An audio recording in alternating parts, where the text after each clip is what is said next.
RotoGrinders! Welcome to RotoGrinders Today. I'm Jordan Cooper, a.k.a. BlenderHD, BlenderHD. If you want to follow me on Twitter. And it's Thursday, December 7th. We'll be talking about tonight's Thursday night football game. Patriots and the Steelers. Hit that thumbs up button on your way in the door. Smash that like button. Smash the subscribe button. Hit the notification bell to know when we go live. We got plenty of content today. We got NBA early. Just to be clear, the NBA slate is a little bit earlier today, so tune in for that. We also have the pre-lock show later today. Join with me to discuss. It's Thursday night football, so this is the Thursday night football game of all Thursday night football games. Will I'm making a let's make a pact. Okay, let's all hold our hands up. So Will, hold your hand up. Right, we're making this pact or whatever. This show will be no longer than a half an hour because this game does not deserve more than a half an hour of coverage. It's a 30.5 total, Will. If it wasn't for DFS, would you possibly be watching this? I don't know if I'm going to watch it with the DFS happening. Oh, no, man. And the thing is, Will, it's not just a bad game. I mean, it's a 30.5 total. Pittsburgh with an implied point total of 18.25. Patriots 12.25. They just lost 6-0, right? They could. I mean, in their defense, that was a bad weather game. And lost. In their defense, that was a real live weather game. Wind, rain the whole day. I'll give them a pass on that one. But they're still what's going to be the excuse for this game, though? Oh, nothing. They're just a bad football team. But also, we have all these questionable tags. I mean, we have people out. Ramondre Stevenson, he's injured. We have a few tags on Najee Harris and Devontae Parker and Juju Smith-Schuster. And we have, I mean, they had the price, obviously, showdown slate. Like, with prices, it feels like no one's worth their salary. Take a look at these projections. There are only 4 players currently in our projections that project with a mean that is in double digits. Yeah, it's rough. It's rough. So, Blender, here's the thing. And let me just say, and I think I put this in the prop shop this morning, like this might be one of the worst Thursday night football games of all time. We've got a veteran quarterback we're going to consider awful. We have a young quarterback that we're going to consider awful. We have 2 offenses that don't score a lot of points. We have the Steelers defense who we feel like maybe they're better than the Patriots defense because they have TJ Watt and a couple other guys. And this game is going to be bad. Yeah, you're the fact that you barely lasted a minute before, and you're still struggling to come up with positive things to say about anyone on the screen right now. Zeke Elliott is going to be the lead running back for the Patriots. He's 9,400, and we know how washed he is, right? Yeah. Deontay Johnson drops half the passes that he gets thrown. George Pickens disappears for quarters at a time, and then you look at the Patriots passing game and you go, I don't know if anyone should be on an NFL roster anymore. And you got to play. I think that the only guy that you look at and you go, I wouldn't mind watching him play football is Jaylen Warren. And I think for that reason, he may actually be the most owned player on the entire slate. Well, I mean, look, if Deontay Johnson was on a different roster, like he'd be okay. If George Pickens was on a different roster, he'd be okay. We've seen Allen Robinson on 4 or 5 different rosters, and he's had 1 or 2 good seasons. He did get hurt. Here's my thing, Blender, and I told one of my friends this in terms of, and I'm just going to go straight to props because this showdown slate, I mean, this might be the one to play because you don't know what's going to happen. But I said, look, what I think I'm going to do tonight, I'm just going to look at what the first half props are, Blender, and I'm just going to take all unders. Whatever they are, just find the worst players and just take unders on all the first half props. The problem is all the players might be some of the worst players. So this is going to be an ugly game. We've got a total of 30.5. Blender, I've considered the under at 30.5. This is I'm not exaggerating. Like I've legitimately considered the under. I'm just going to go ahead and put this out there now because I sent it to Devin this morning. I do a Prize Picks video for Thursday Night Football, and I tried to wait. Like usually I send this to Devin on Wednesday. Usually I'll say, hey Dev, like give me a day. They don't have anything up. They still don't have anything up that I thought was great. So I went with what I feel like is the outcome of this game. I'm not going to tell you exactly what it is, but I will say I went with 2 special teams players for the Thursday Night Football video. That should tell you all you need to know about this bad game. That should tell you all you need to know. I just got the RG alert that Najee Harris is expected to play. So you can get those alerts too, right? You don't have to scour Twitter. You don't have to, the search and look for the information. Just download the RotoGrinders app. I don't promote it enough here. That just download the RotoGrinders app. It's free. You can set up notifications for any sport, different types of notifications, content notifications. Like even if you're a premium member and you're like, I want to know when Showdown HQ comes out because that isn't out yet. Normally we show that for Thursday Night Football, and we have Sim Labs, and we'll talk about that in a little bit. That's not up yet.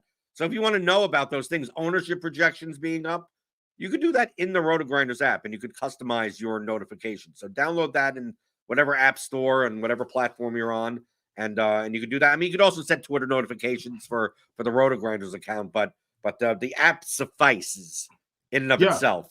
You said with the showdown slate, I actually think there's a great showdown slate to play if you're into playing lineups that trust me, look at these players that we're playing. You could spend $50K in salary and not like your lineup, but you could spend $40K in salary and not like your lineup too. And it's quite possible that $40K lineup scores more points than the $50K lineup. Like, absolutely. I feel like if you could build lineups, because look at these projections. Like when the top players are like 9K, 10K, and they project for like 10, and the guys in the mid-range project for like 7, and the guys on the bottom project for like 2 or 3. Like it's all they have to do is shift just so slightly. And it's quite possible a lineup that like leaves 12,000 on the table. Like, let's just say, Will, there are only 2 touchdowns total in this game.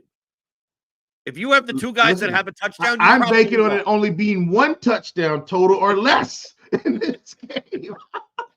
But I'm saying that what happens if that 1 touchdown is Tyquan Thornton? Well, you won. It doesn't matter that he's like 3,400 versus like 9,000 or something. It's like, well, how are any of these guys getting points? So if you want to build lineups that have little correlate, like if you want to fade the quarterbacks, I know that the defenses and the kickers probably will be a little bit more popular, even though they're like kind of priced up for a normal showdown slate. But dude, these cheap guys, like if you could find the guy that scores a touchdown down here, like you win. Like how many touchdowns do you think get scored in this game? You're betting unders on 30.5. You brought up something very interesting here that I don't think can be ignored. And I hate playing defense, I hate it. Look, I'm not one of those defense truthers and I hate defense. But this feels like to me, Blender, you just play both defenses, play both kickers, right? And then throw some guy. Like I'm saying, if you just want to kind of throw some stuff at the wall, I'm going to build some of those tonight. Like throw some stuff at the wall type lineups.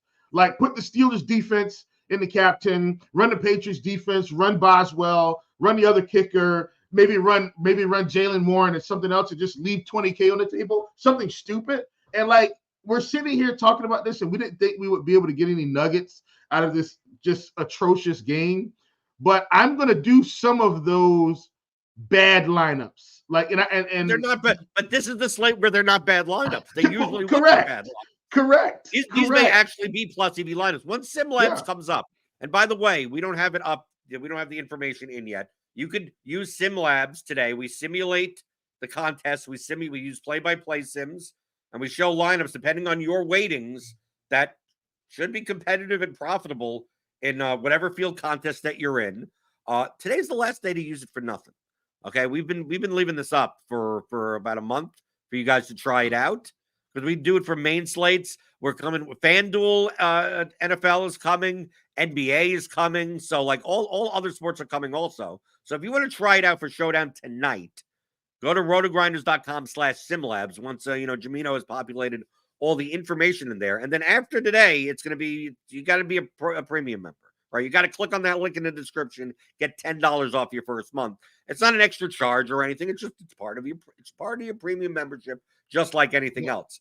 I'm going to assume that once we get this information in SimLabs, that there are going to be lineups that you run 20 lineups and tons of plus EV lineups, leaving 7,800 on the table. I can assure you on the table. I can assure you that's going to be in there. Like, no doubt at all. Let me chime in here, Blender, for one quick second, because we had our good friend of the show here, Mac4.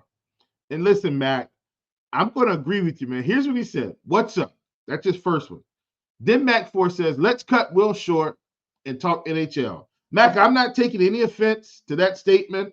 I'd rather talk about NHL. It's a 13-game slate. I'm more excited to play that than I am the Showdown slate. This slate is terrible. He says Arizona at line 1 is more interesting. Mac, sir, correct. You're absolutely right. I may decide to play Arizona line 1 in the NFL Showdown slate, and maybe they'll score more points. Yeah. We're going to have to. Speaking of that, speaking of DraftKings, actually, they've got that new Pick 6 out. I just only downloaded for certain states, though. That's all. I can't. Well, I happen to be in one of those states. South Carolina, we don't get anything. So when we get something, I have to rejoice. I was shocked with the Tennessee because Prize Picks and Underdog weren't in Tennessee. So when I saw that, I said, really? But they're considering it a fantasy product. This is how they're breaking their way back into the pick'em or into the pick'em industry. So I am going to check it out. One of the guys in the prop shop, Mr. Papa Giorgio, played a little bit last night. Picked up a few dollars. So I am going to check it out. I just downloaded it this morning, though. But it's kind of, the only difference is it's peer-to-peer. So basically, for those of you that understand like the financial industry, like peer-to-peer lending, everybody puts their money in the pool. They lend like your peers put money in and they lend to you. Also, right? Like we're not when we play Showdown tonight, which is awful, right? This awful slate. With this game that I don't want to watch.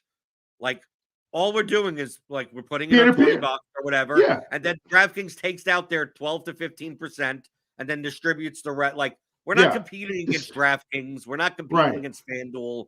Like that's peer to peer. When you're betting on sports, I mean, when you win, you're technically, if you want to think mathematically, you're winning money from the losing bettors, right? And then the sportsbook is keeping a hold, but the sportsbook's responsibility is to make the numbers so that it doesn't get so lopsided that they lose money. So in a way that you are playing against the sports books. In this Pick 6 thing, even though it's pick 'em, like Prize Picks and Underdog, you're kind of playing against Prize Picks and Underdog with their numbers. This is Pick 6 for this DraftKings product is more similar to DFS, where everyone puts their money in, DraftKings takes a piece and then redistributes.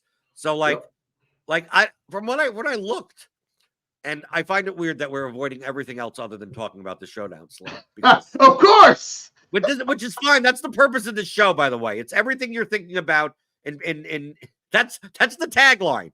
Everything you're thinking about in daily fantasy, props, and pick'em. Everything you're thinking about. And I'm trying not to think about the Showdown slate. I'm trying to think about everything else. But the Pick 6 thing is like, from what I can read, Will, because you'll try it out because you're able to. The numbers aren't going to move, right? Because this is peer-to-peer. So, like, whatever numbers get released. So, it's very similar to, like, Prize Picks. They come out with the board, early or something like that. And then you're like, oh, this rushing yard is way too high. And you go under. And then an hour later, you see that the yardage has moved down like 7 yards. And it's like, well, if you take it now, instead of 54.5, it's now down to 47.5. On this Pick 6 thing, the numbers just never change, right? Yeah. But they're going to come out at from what I've gathered so far, when I downloaded it this morning, Blender, they're going to come out at a number that I think is going to be balanced both sides. Well, of course, that's what they're going to try to do, right? Yeah, of course. Yeah. So, like, for instance, if Dame Lillard opened on the sports book at 25.5, they may actually just go ahead and set him at 27.5 and then let you decide how you want to angle it. So, as an example, I'm not saying that's right 100% the formula, but I think that's how they're kind of going to do it mostly, unless the number's already egregious anyway. So right. That as Daniel Nerdy Tender says in the chat, this is very similar to what I've talked about in the past. The games that I would look forward to, where you pick 6 things, everyone puts their money in, and then whoever wins the like you get into an ownership situation. So let's say this would be an exaggerative example. Let's say tonight they put up a number of Mitch Trubisky over a half a yard, right? Mm-hmm. That's the number. Now, I know we could joke around and say it's possible that Mr. Trubisky doesn't throw for at least a yard because the game is so bad, but for all intents and purposes, he's probably going to throw for over a yard. Mm-hmm. The ownership of that over would probably be like almost 100%. Yeah. Right? So like the game really for this pick 6 thing, once it gets expanded, I don't know what the size of these contests are, and obviously they're only operating in certain states, is that it's not just about looking at the RotoGrinders projections, right? You're looking at NBA projections or NFL, whatever sports they got up, and you go, okay, which ones have the biggest discrepancies? Very similar to what you would be doing on Prize Picks and Underdog. Very similar to what you'd be doing when you're prop betting on sports books. And you're like, oh, our projection has this yardage at 58, and the number is 64.5. And you're like, okay, clear under by how much, right? Because if our projection was like 30 and the number was 64.5, you'd be slamming that like there's no tomorrow, right? Yeah. But then you have to figure, because the numbers aren't going to move, that other people can also see the same thing. So it's not just like, oh, our projection shows 30, the number is 64.5 under. It's like, well, how owned is that under going to be? Because maybe it's worth playing at like 92% ownership, but it's not worth playing at 98%. Like you're going to have to be able to do those types of things once this gets expanded out. And that's the main reason why I view these types of products. To me, this is the future of DFS once it rolls out, because it's so much easier for the normal person, the casual person, the people that aren't watching these shows, the people that don't have lineup HQ and don't have projections. It's much hard. Like, build a 10-player lineup and positions and prices and games and defenses and everything. It's like, no, just take 6, 7, 8, whatever, and just like, here's the number, over or under, more or less, and then put 8 of them together and compete against all these other people in the lobby. So let's talk about that. That's what DFS is going to be. Let's talk about that for a second, Blender, because I was talking to another one of my friends in the industry yesterday, and he said, I was looking at, he caught a Prize Picks commercial, and he was like, hey, man, I want to run something by you. Let me talk to you real quick. So he called me. I was like, yeah, man, call me anytime. He called. He said, I caught a Prize Picks commercial, and he said, man, Prize Picks says they have 7 million users. And I said, yeah. He said, bro, 7 million? I said, yeah. I said, well, let me tell you why they've exploded. And it was kind of gradual early, and then it exploded, like just bam, took off. I said, let me tell you why. I said, back in the day when there's Draft Street and Fantasy Aces and Fantasy Draft and DraftKings and FanDuel, a lot of us, not all of us, but a lot of us migrated into DFS from season-long NFL, season-long NBA. That was kind of our migration. And so that's how we got into DFS. And then, we nerded out and looked at tools and projections and all these things. I said, here's why they've expanded so quickly. I've got a 16-year-old son, Blender. He downloads the Underdog app. Now, why did he download the Underdog app? And of course, I didn't know he had downloaded it because his mom, my wife, obviously, gave him her login or email and all this stuff, and she set him up. And I said, no. What are you doing? Don't set him up with this right now. So he put $20 in there or whatever, Blender, and he said, hey, Dad. I don't mean to interrupt you, but is he allowed to play when he's 16? No, which is why I made him delete it. No, so I didn't Is let that him the get point away that with you're it. making? That even that it's appealing to younger people, and they're trying to play, and that's where all the growth is. So right. But let me finish here. So he puts they put $20 on there, so he's got to use that. I said, look, here's how this is going to work. I said, you're going to use this $20. I said, whatever you make, it comes out immediately. You delete that app. You're not getting hooked on this right now. You're in high school. You got basketball. You got SGA. You got AAU. You've got all these other things. You're not getting sucked into this portal. I said, now when you get old enough, you understand it, and you have some more discipline, I'll bring you in and show you everything I do. Here's my point.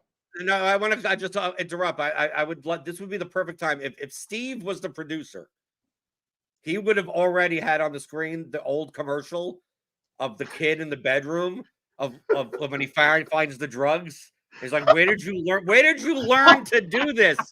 He's like, I learned from watching you, Dad. I learned from watching you. Like that. To me, that's the scene that you're describing. No, I know. But here's my point. His friends are already playing. Their friends are already playing.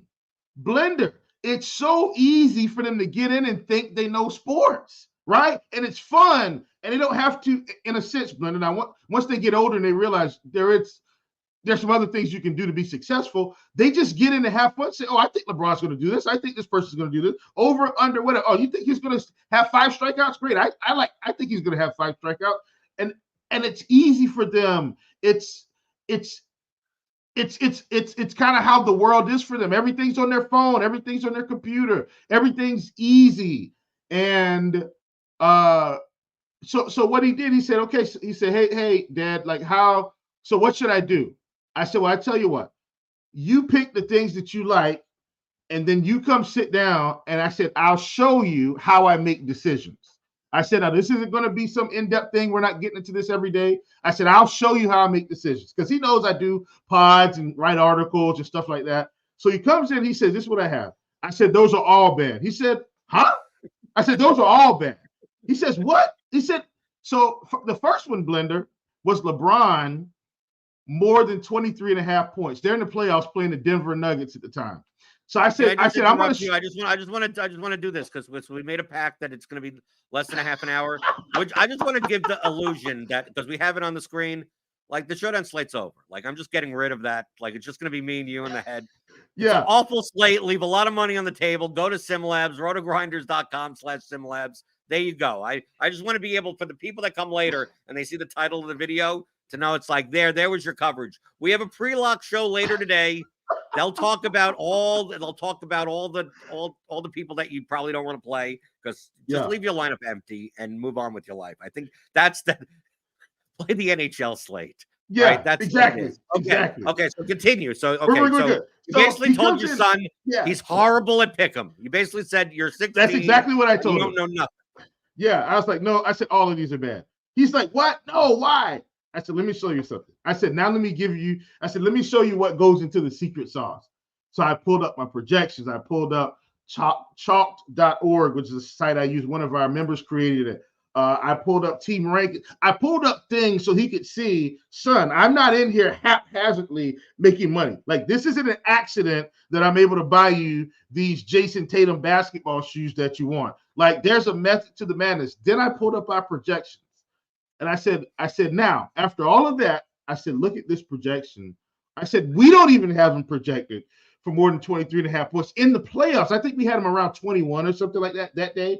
I said, listen, when the stars align like this, I just play it. I said, I don't think about it. I don't let my bias about me liking LeBron get in the way of my decision. I said, and that's how the average person plays this and doesn't make any money. I said, they let their emotions and how smart they think they are get in the way of everything else that's telling them not to do this. He said, oh, so what should I do? I looked through the props. I said, play this, play this, play this, play this, play this. He said, it's that easy? I said, well, yeah, I've already looked at everything. I've got that in myself. He said, okay. So he plays it. Late that night, I'm in my bedroom, Blender. He knocks on the door. Dad. I'm like, what's up? He said, I made $200. Oh, my God. He said, now what do I play? I said, you don't play anything. You take that money out and you delete that app and you forget this ever happened.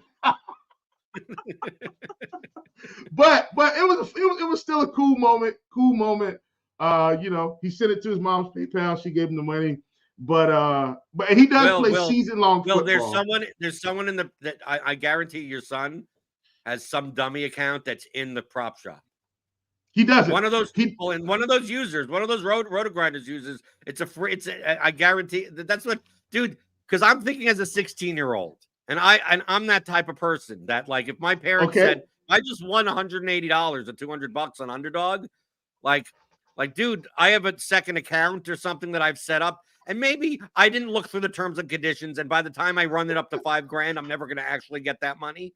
And then, in order to get the right picks, it's like, well, where's my dad hang out? It's like, okay, I'm going to set that he's going to do something with some Discord, something, and TikTok, whatever, that you don't understand. And the guy that you're talking about that's posting screenshots in your prop shop is actually your son from his bedroom, and you don't even realize it. Listen, he's tried. He wanted to. I said, no, you're not coming in the prop shop. He was like, but why? I want to come hang out. No, you're not coming in there. Stay out. Go play your PlayStation. Go do all these other fun things. Now, Blender, here's the thing now. When he turns 18, he gets older, he goes to college, he gets out of college, whatever he decides to do, that's going to be up to him, because I'm not going to micromanage his life.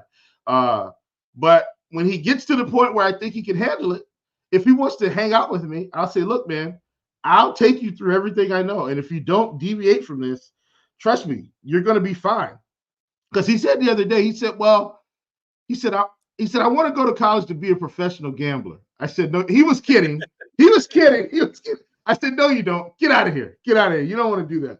But listen, that goes to show, man, you do have tremendous impact on your kids. And when they, so the thing is, my kid gets to see how successful I am, because sometimes he'll just come in here and like, hey, how do you think the game went? Like, he'll want to talk about his basketball game. And so, in my office, my computer's here, my screen's here, and sometimes I have Prize Picks up. And then he'll look and go, well, wait a minute, how much money did you make today? And I'm like, oh, well, this. He's like, oh. And then the wheels are turning. It's like, well, I want to do that. No, you don't want to do this right now. Like, get out of here. Go. But yeah, but I think the main point to go back to the pick six thing is that he has all that excitement and he understands the interface and everything like that when it comes to the pick'em side. Yeah. But it seems like your son is not all that enamored on how to get leverage on 3-man stacks on NFL classic slates. He has no clue what that is. This guy's $3,800. Like, what does that mean? He's $3,800 and McCaffrey's $92. Like, it seems like it's not like it's that. Season-long people are used to diving into like multiple facets of like how things move around. Yeah. And it seems like the younger kids, the kids these days, they want their instant gratification and just be like, they do. Dude, I just want to pick a guy and go more or less and I'm done. They do. And once again, he does play season long. But Blender, here's the thing. I can have my FanDuel fantasy account up or DraftKings, and I can have my Underdog or Prize Picks account up. And look, I'm in the industry. He has honestly almost no clue what DraftKings and FanDuel are, but he knows everything about Prize Picks and Underdog. Insane. And I can literally have them both up on the screens. At one time, he comes in, I've got 3 screens. I can have, and usually, so how I run my screen is I keep so where my camera is, like that's on me directly, that's where I keep everything I've got to do that's actually content-based. So whether it's StreamYard, writing articles, anything, I keep all that here. Anything that is Pick'em, I keep it on this side. So you can't see it. And then anything that's regular DFS, I keep it, and that way, whenever I walk in, I've got everything set up. I can, whatever. And every time, it doesn't matter how much FanDuel, DraftKings I've got up, the gravitation is always to the Underdog, the Prize Picks. I had FanDuel Sportsbook up one day, and he looked at that. When my FanDuel fantasy account was up, he said, oh, FanDuel Sportsbook, yeah, can we play that here? No, son, we're in South Carolina. Get out. But that's what the kids want to do, and I think the pick'em sites have capitalized off that, and we've hit 30 minutes just like that, not talking about the showdown slate. Blender, this has been incredible. Right. Just go to SimLabs, rotogrinders.com/SimLabs. Try it out the last time for free. You'll then go behind the paywall for premium members. Run out those lineups and don't be scared. Don't be scared if the lineups are like 38.9 in salary or you're leaving 8K, because I think there are going to be a lot of duplicated lineups that spend a lot of salary on the showdown slate that have about as much of a ROI as lineups that leave tons of money on the table. So join the Discord. Join Chiefs Prop Shop, and your goal, even if you're not playing Pick'em, even if you're not playing Doom props, is that go in there and be the detective and try to figure out which of those people is actually Will Smith. Of course. Incredible. You're going to wake up. You're going to wake up. It's going to be, you're going to wake up out of sleep or something. It's going to be like 3:45 in the morning, right? You're going to the bathroom. Your son's door is closed, but you see the lights on, and you see him like shuffling around or stuff like that. Now, normally be like, okay, like we know how it is to be a 16-year-old. It's like, okay, I'm not going to open up the door because someone's pants is going to be down. That's fine. Okay, you let it. That's perfectly natural for a 16-year-old. But the thing is that you're going to open up the door and you're going to see a prize pick screen, and you're going to see like this tennis aces screen, and all the people in Discord, and you're like, dude, the guy, you're getting tennis picks at the prop shop at 3:45 in the morning. That's what he's doing. Oh man, listen, in college, I won't put it past him. I think right now, I think the PlayStation 5 and him hanging out with his friends on what's that game called? Jesus. I can't remember the name of it. Call of Duty. I think Call of Duty is going to keep him occupied for now. Call of Duty, 2K, Madden. I think that will keep him occupied. I guarantee you, Will. I guarantee he's betting with his friends on who wins Call of Duty games. Listen, I already know he's doing this, because he'll say, yeah, I bet my friend $5 that such and such will win, and I just say, okay, all right. Wow, dude, how do you think I made money when I was his age? Yeah, we played board games. I would just crush it, Risk. I'd hang out with like 5, 6 of my friends and whatever, and we'd play like $2 a game or something. We all put in a pot, and who wins at Risk? And of course, I won like 75% of the time because they're idiots and they don't understand game theory. So like that's how I made money, right? And then in the school cafeteria, you play Chinese poker, and you play like $1 a game or whatever, and then they think they're just because they're Asian they know Chinese poker. It's like, I don't think so. I don't care. Yeah. Once you see, the thing is, we come from to get into this type of industry and to be like, we're the people. If you're part of RotoGrinders, if you're watching any of our shows, we're the people. We're like the functioning alcoholics, right? It's like we were able to contain our degenerate behavior just enough and be smart about it that we could function and actually have a healthy life, right? And actually provide for our families. Like we were the 1% successful ones to do it. So we know what it was like when you were like, dude, like, of course you're going to be a degenerate when you're like I wouldn't look at that behavior like that your son's doing as anything's wrong. Like, no, that's exactly what I'm looking at that going, yeah, that would have been me at 16. Like that literally would be me at 16. Listen, all I'm trying to do is keep him off the path to focus now. Now, look, like I said, he graduates, he goes to and then makes a decision about what he wants to do. If he comes in here and says, hey, man, I need you to show me everything you do. Say, hey, pull up a chair. This is my day. And I'm going to say, now, look, this is my day for this span of time.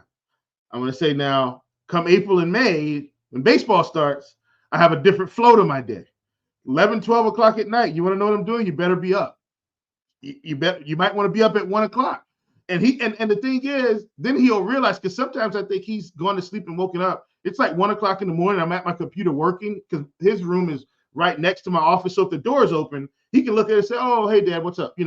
But sometimes he's caught me at 1:00. He's like, "You up working?" I said, "Yeah, I'm working." Okay, and that's baseball season, Right.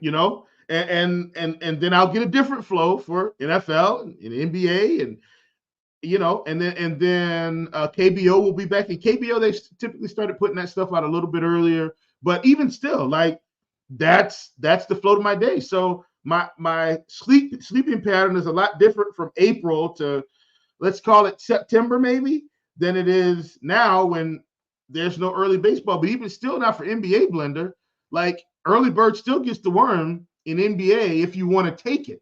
You still got to be up. Like a good friend of the prop shop, Chovy, I mean, she's getting crazy CLV right now just by being up at the right time, getting the lines early, and then seeing what happened. And guess what? Sometimes guys are going to be ruled out, or somebody's going to be ruled out, and then that's going to change the line. But all in all, for me in NBA, and I've said this before, early bird gets the worm in NBA, and then I feel like the late bird gets the worm in NBA. In that middle, if you miss the early, just forget it. Like, just wait until later on when the lines shift and all those things, especially, we talked about fantasy points. I can't stress enough how great RotoGrinders projections are for the fantasy point offerings across all the sites. You just wait for the fantasy points to come up. You go to our RotoGrinders Pick'em tool. You look at the sheet. The sheet tells you exactly what you need to do. You do it. You make money long term. It's that easy. And if you're not playing DFS, you could actually get that props and pick'em package separately, right? So yes. You could, if you're not normally playing, oh well, I'm not playing NBA DFS. It's like, well, just get the props and pick'em package, and you get all the props and pick'em stuff for all the sports anyway, and it's less of a cost than the premium, full on premium membership. So look at that for the site. So basically, you're telling for all the people out, because the DFS tends to be a little bit of an older audience, right? I'm 44. You have a 16-year-old son. So your advice to everyone out there is that wait to 18 to become a degenerate. That's the prime degenerate. Like, at least wait till you're 18 to get in massive debt and go broke and then figure out proper bankroll management. Okay. Last thing, Blender. So here's the crazy part, which I feel like it's a lot of our stories, maybe not everyone. My first like crazy hit in DFS, I paid off everything. Like that's what I did. And guess what? I've been cruising since then. I paid off everything, the car, the house, everything. I said, oh yeah, this is what I did.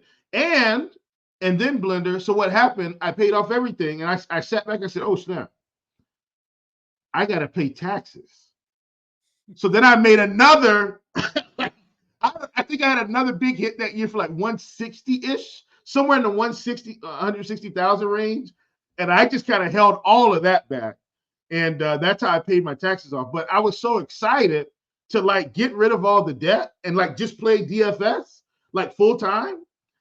I forgot about the taxes just that quick, and I said, "Oh snap, I'm going to owe taxes," and that was my incentive that year to like keep building it up. And so I remember you make 10 here, you make 20 here, you make 5 here, 3 here. Then I had the big hit. I was like, okay, I'm saved. And from there on out, it was good. It was good. And I'll tell people this story, since this is RotoGrinders Today. My worst week of traditional DFS, and people are going to say, what? That's crazy. My worst week, Blender, I lost 30K. That was probably that was my absolute worst week, 30K. And it was on freak stuff too. So this was back when on freak stuff? What does that mean? What is freak? Okay. So back in the day, Blender, remember, there was no late swap. No late swap. So what happened is you set your lineup and then that's it. There are no do-overs. Blender, I went through like guys getting ruled out right after lock. And so, and at that point I was playing pretty high volume. I think I was in either heavyweight or super heavyweight. Like, how the RG rankings were. So I was more categorized in that based on how much I played every day. And I went through, had to be a week Every day, Glenn, I'll never forget this. Every day, something weird happened. Like one day, there was. Do you remember that time where there was ice on the floor in like Minnesota or Indiana or something like that? I had players from that game. Was that the roof? Was that the roof leak day? Yeah, something like that. Yeah, I had that game. I had other games, and every day something stupid happened. I said, I'm about to lose my mind because you're thinking I'm playing in the $1,500 contest, the monster, the $500 single entry, the $200, and that adds up. And you look and you go, oh my God, that's $30,000 that I couldn't get back. And I didn't even really have an opportunity for the sweat, Blender. I knew I was dead the minute the news came out. There's no late swap. So I was just, that was like the worst week ever in my whole DFS career. 30K down the drain. The thing is, I think the lesson here is those are the things that you need to teach your son. Correct. Don't screenshot life your own family.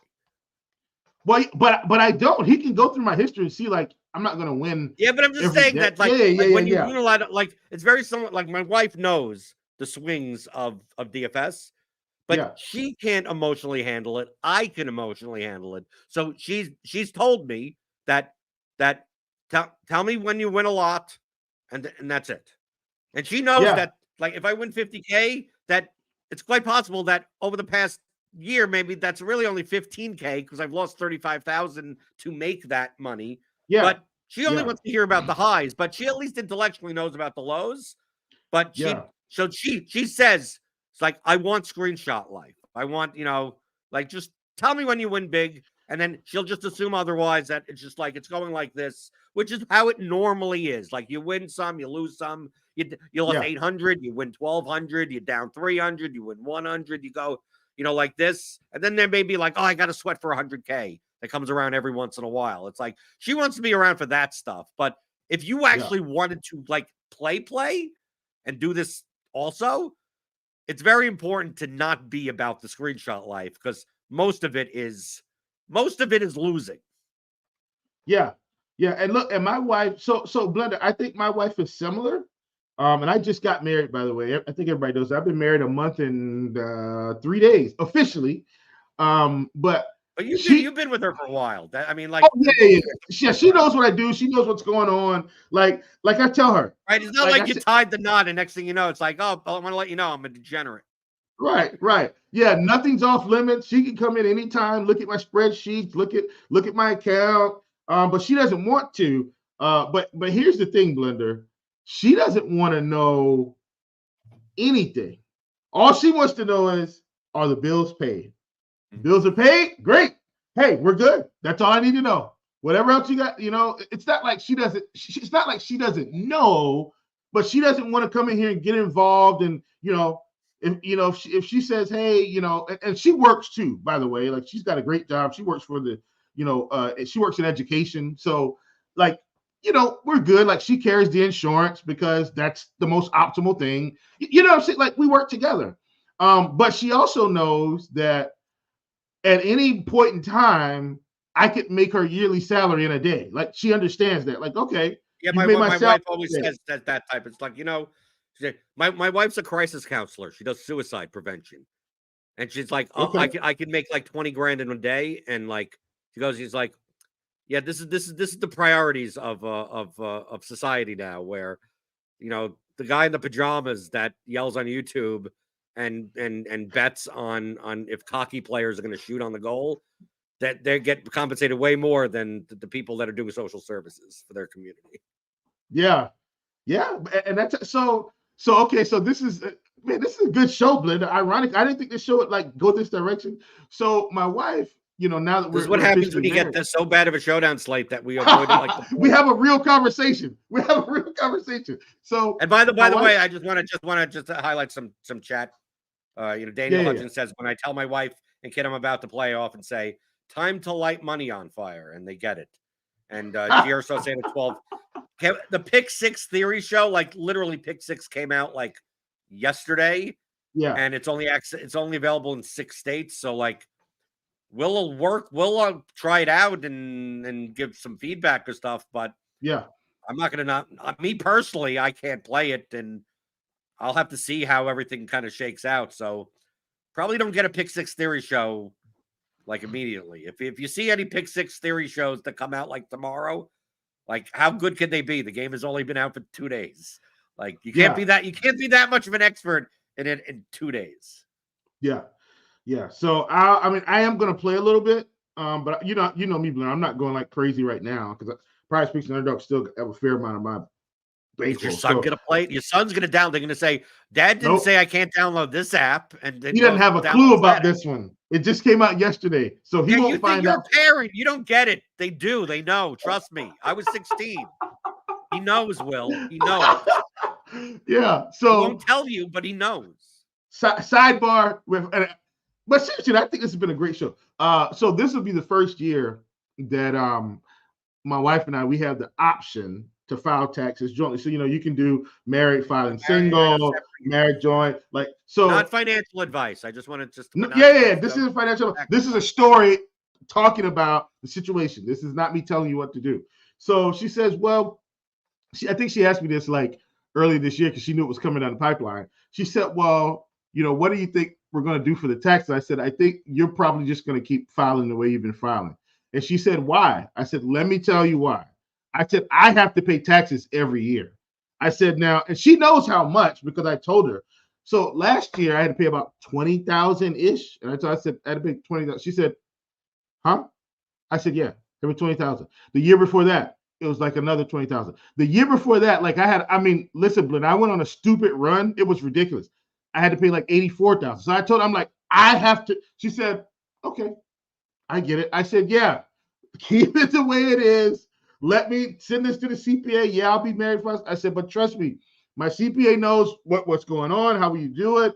Like, let's keep this how it is, because if not, like, you're not going to feel good seeing this tax bill because we're going to have to pay it. And it's like, okay, I got it.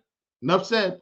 And that's the other thing about our business. Like it's 1099-C. Like we're not, and I pay taxes quarterly. So don't get me wrong. Like I will do that, but like, I don't know what the next year is going to be until we file. So it's like, once you've been in it a while, like you have to be on top of this stuff. You don't haphazardly stay in this industry this long by being irresponsible. Like there are things you have to do to take care of yourself to make sure, hey, every year I'm set. So that'll be my last comment for the day. And I really enjoyed this show. Thanks, Devin. All you got to do is produce, Devin, and then suddenly we get all these nuggets. That's not a knock on Steve. Love Steve. Just we haven't seen Devin in a while, so I missed him. So good to see you, Devin. We get the easy job back here. I just get to sit back and throw comedy comments in with chat here, so it's easy on me. Well, how am I feeding the fear monsters? What the hell is that comment? You know your son is doing this. Don't be a fool. He's already. He's naively unaware. You think he's not? He is. There's so many times. Listen. Okay. Last thing. I know I keep saying last thing, but the show is so good. I'm not one of those parents that's naive. So the other day, and my wife. You think you're not naive? No. Listen. So my wife says, and I was just kidding around, and my wife goes, "Oh God, I can't take this," because it's her only son. So the other day, my son's like, "Yeah, I'm not getting married. I don't want to get married." He said, "I keep telling you guys I'm not getting married." I said, "Great, you're not getting married. No sex for you." And she goes, "Huh, huh." And I see the look on his face, Blender, and he's like, I said, "Yep, I got you now, buddy. I know what's happening. I know. I've been your age. I know what's happening. You can't get this past me." And he's like, "Oh, I'm busted." Yep. Now look, here's the thing. I haven't had this talk with his mom yet because she still doesn't know what's actually. She doesn't understand. Like his response in that moment was, "How do you know this? You should know this." Gotcha, buddy. Let me tell you something. I played basketball. He plays on the basketball team. He's on SGA. He's running. You're not fooling me, buddy. Okay. So I just want you to know that I know his mom's still going to live in this fantasy land because she doesn't want to think that this is happening. Son, I got you. The thing about my parents is that if you know me, My parents knew it wasn't happening. Right? She knew. She knew it wasn't happening. It's like, okay, I don't have to worry about him, right? Like, there's not going to be a girl that comes back pregnant or anything. There's not going to be, like that. That was the thing. But like, if I'm, how did I buy this video game? You have no income. It's like, yeah, I won it off of, people in, in the cafeteria playing poker. Like that. That was my thing. That was my I didn't have money to do all this stuff. It's like, yeah, I just went it off all the other like degenerate kids that think they know how to play games. And that's how I make money. Oh yeah, absolutely. That's how you should make your money in DFS props and pick 'em. Can we get out of here? Showdown tonight. We got a pre-lock show. We got NBA Grinders Live, Crunch Time. We got NHL 13 game slate. Join the Discord. I'll be in there. I'll be playing the 13 game NHL slate. I'll be playing it more than I'm playing this showdown slate. So join us in there. Hit that like button on your way out the door. Hit the notification bell to always know when we go live. And I'll see you tomorrow. We got Squirrel Patrol on talking about DFS strategy, GPP wise, for the Sunday week 14 slate. So check that out and come back anytime, Monday through Friday, 11 o'clock Eastern, where we usually talk about all things you're thinking about in daily fantasy props and pick 'em on RotoGrinders Today.